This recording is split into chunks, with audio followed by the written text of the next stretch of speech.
di awal tahun 2020 itu angkanya sudah 8 juta ya pelaku UMKM yang sudah terhubung ke platform digital atau sekitar 13%. Nah, per hari ini meningkat luar biasa sesuai dengan arahan Pak Presiden.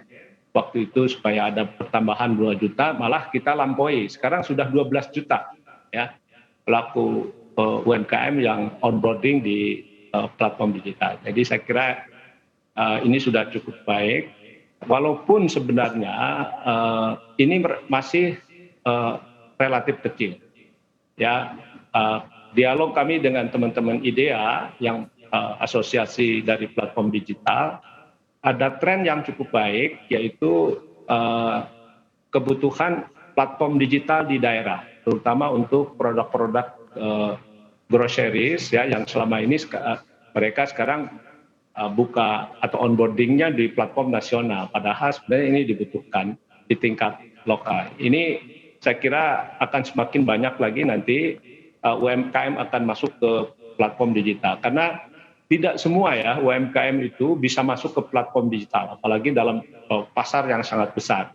Kita mungkin butuh platform digital dalam market daerah ya yang lebih kecil, supaya mereka UMKM yang punya kapasitas produksi sedikit masih bisa bertahan lama, bisa kompetitif lah di platform digital. Dan pendekatan kami juga bagi UMKM yang memang tidak bisa jualan di platform digital karena masalah SDM yang terbatas begitu, dan mengelola penjualan di platform digital juga harus punya strategi tertentu, kecepatan dan lain sebagainya.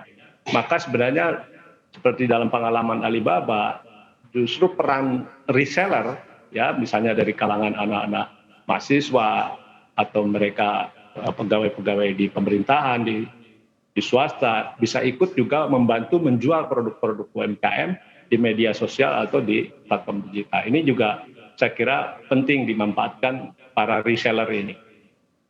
Pak Teten, ini menarik tadi Anda katakan terkait dengan platform digital untuk daerah. Ini boleh dirinci lagi seperti apa Pak rencananya?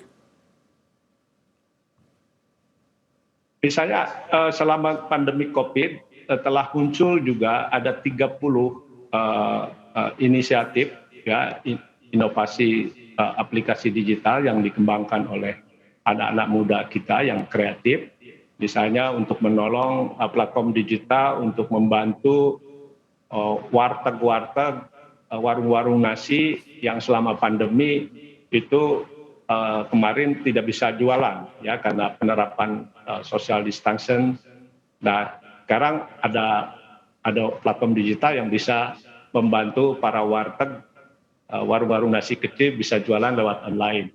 Begitu juga misalnya contoh ada platform untuk tukang jahit ya yang karena pandemi orang takut ya pergi ke tukang jahit.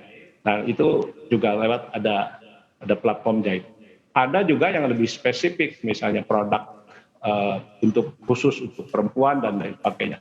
Nah, di sisi lain juga ada pemerintah daerah di Jawa Barat gitu ya dan beberapa daerah lain sudah mengembangkan platform digital ya, dan ini juga saya kira platform digital di daerah ini penting karena di pemerintah juga sekarang ada ketentuan di Undang-Undang Cipta Kerja di mana belanja kementerian dan lembaga itu 40% harus menyerap produk UMKM, bahkan nilainya bisa sampai 15 miliar ya. Ini sebelumnya hanya 2,5 miliar, ya pengadaan yang 15 miliar, sekarang udah bisa untuk koperasi dan UMKM. Sebelumnya hanya 2,5 miliar, dan totalnya itu ada sekitar 300 triliun. Nah, sehingga kalau ada platform digital di daerah, ya UMKM yang bisa jualan makanan, minuman, misalnya untuk keperluan rapat-rapat di kantor di daerah, itu UMKM-nya bisa onboarding di platform digital